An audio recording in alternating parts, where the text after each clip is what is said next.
O ito real talk lang tayo. Hindi ko ipopost ang mukha ni Sarah. Tingnan natin kung mag-viral pa ako. Kasi may mga nagme-message dyan na kaya daw ako nagba-viral dahil daw kay VP Sara. Again, wala po akong pakialam kung mag-viral ang mga post ko o hindi.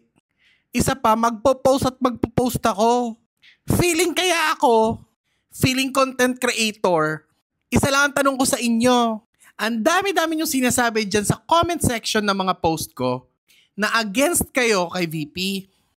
Pero, iilan lang ang may lakas ng loob na mag-post ng mga ginagawa ng mga pinaniniwalaan nila.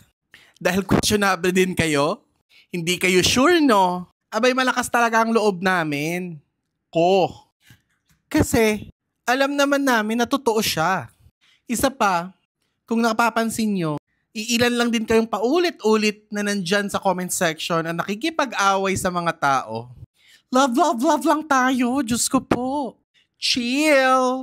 Chill lang naman kami. Binabalita lang naman namin. Yung kaipokritahan nilang lahat, sobrang halata naman talaga na niluluto nyo sa sarili nyang mantika. Kaso, hindi nyo maluto-luto. O kayo, ano masasabi nyo?